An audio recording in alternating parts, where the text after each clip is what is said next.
Assalamualaikum warahmatullahi wabarakatuh. Waalaikumsalam warahmatullahi wabarakatuh. Oke, Satu. sambil menunggu teman yang lain, mari kita mulai saja materi kita dalam eskul sinematografi. Nah, kita nanti belajar fotografi terlebih dahulu.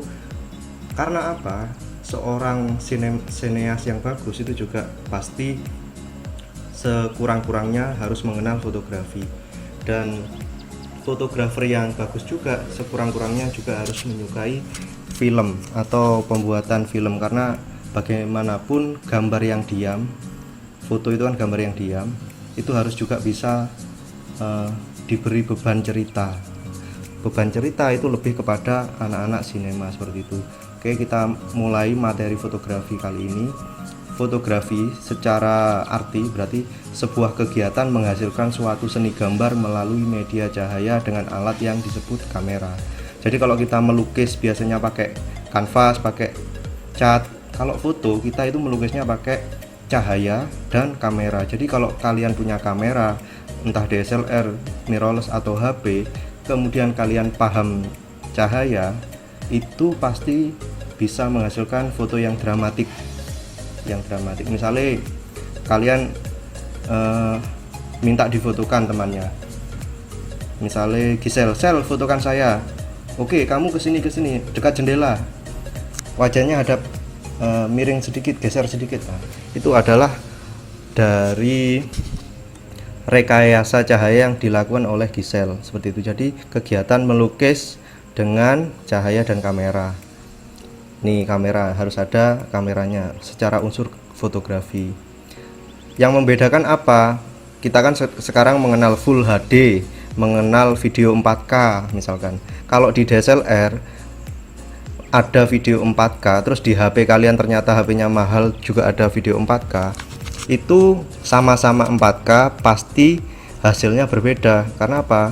Kamera DSLR punya sensor yang besar, sedangkan HP kalian itu ada yang warna biru di pojokan. Nah, HP kalian sensornya kecil, otomatis secara kemampuan menangkap cahaya lebih kecil. Misalnya piring kecil dan piring besar, yang bisa diisi nasi banyak pasti piring besar sama. Kalau sensor itu semakin besar, bisa diisi cahaya semakin banyak. Berarti kalau digunakan malam hari, dia akan cenderung low noise atau noise-nya sedikit sekali. Kemudian sensor yang besar juga berarti kamera itu memiliki kemudahan dalam diedit. Kalau sensor kecil HP katakan motret diedit di Lightroom, itu gampang patah. Gambarnya itu gampang patah. Sedangkan kalau DSLR punya dynamic range, punya fleksibilitas dalam diedit sehingga warnanya agak bebas kita ubah-ubah. Seperti itu. Nah, ini perbedaan sensor. Semakin sensor kamera kecil maka semakin sempit dia melihat sekitar. Oke, lanjut. Unsur yang lain harus ada fotografer. Ada kamera, ada cahaya, ada fotografer. Nah, ini harus ada cahaya. Sekurang-kurangnya cahaya itu meskipun rendah, lilin lah. Kalau nggak ada sama sekali cahaya, fotografi tidak dapat dilakukan. Ini juga memanfaatkan cahaya. Ini sama, ada cahaya 3 malah, ini rekayasa cahayanya ada 3, depan samping, belakang samping, dan belakang lurus. Nah, ini di pasar Ambulu ini juga ada cahaya yang jatuh ke muka penjual. Ini ada seorang yang menjahit, cahayanya dari jendela. Kebetulan ibu saya sendiri, jadi memang diniatkan gordennya dibuka agar cahaya bisa masuk dan bisa menghasilkan foto. Ini juga ada cahaya dari belakang yang jatuh di tengkuk saat anak lomba memasukkan benang ke jarum. Ini juga di pasar Balong ada toko kecil dan ada cahaya.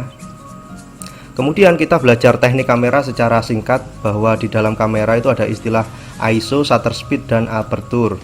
Kita ke aperture dulu. Apa itu aperture? Itu bukaan yang ada di dalam lensa. Jadi di dalam lensa itu ada kayak jendelanya, ada kayak gordennya. gorden kalau dibuka lebar maka cahaya yang masuk juga banyak ke dalam kamar misalkan. Tapi kalau gorden itu ditutup maka akan menjadi sedikit cahaya yang masuk. Efeknya apa? Kalau kita buka lebar maka objek yang fokus itu belakangnya akan blur. Kita lihat ada pohon cemara di situ f2.8, meskipun angka kecil itu istilahnya besar sehingga belakangnya blur. Kalau kita pakai f22 itu meskipun angkanya besar tapi istilahnya itu adalah f yang kecil sehingga gambarnya cenderung tajam semua dan cocok untuk landscape.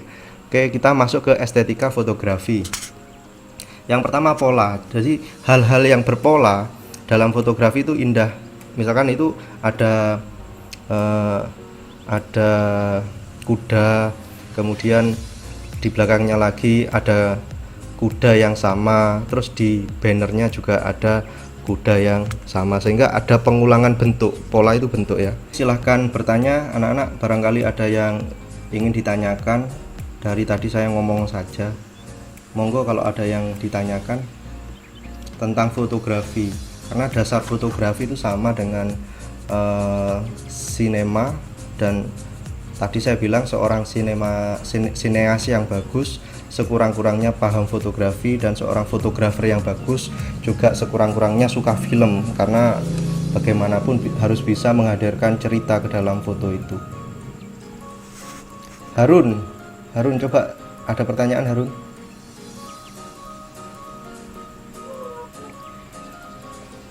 Anu Pak, itu lebih ke apa? Yang awal-awal tadi, kayak ISO, shutter speed itu Pak. Oh ya, jadi kalau kita itu sebenarnya sudah dimanjakan oleh mode auto. Kalau kita pakai HP itu seringnya kita pakai mode auto. Tapi kalau nanti kalian semoga kalau sudah punya DSLR ya berarti bisa praktek. Yang belum punya silahkan, saya doakan semoga cepat punya sehingga bisa belajar mode manual. Kalau kita mode manual, kita itu harus menentukan. Harun dimatikan dulu mic-nya. Iya Pak. Kita harus menentukan cahaya sendiri. Jadi di dalam kamera itu ada namanya light meter atau ukuran cahaya. Light meter itu kalau dia terlalu gelap, dia akan ada di min 1, min 2 dan seperti itu. Kalau dia terlalu terang, dia akan plus 1, plus 2. Nah, kapan cahaya yang tepat? Cahaya yang tepat kalau light meter atau ukuran cahaya itu tepat ada di angka 0. Untuk kita, kalau kita pakai mode manual, maka untuk bisa di angka 0 kita harus memutar-mutar.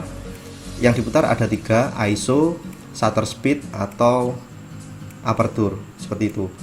Kapan kebutuhannya? Seperti ini. Kalau Harun misalkan motret model yang jadi model Gisel. Nah, untuk potret model kita kan nggak mau ada objek-objek yang mengganggu fokus terhadap model utama. Misalnya motretnya neng cemara-cemara yang ada di Watulo itu, motretnya di situ.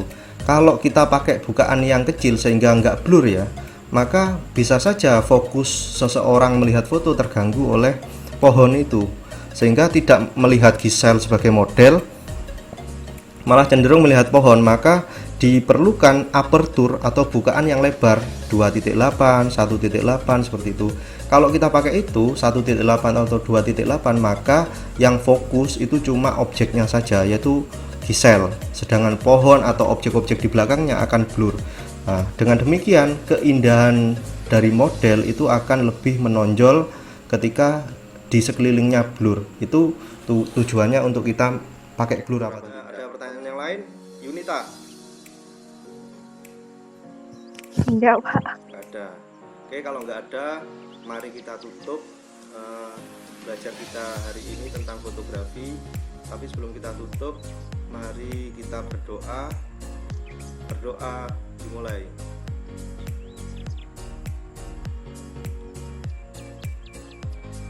Berdoa dapat diakhiri.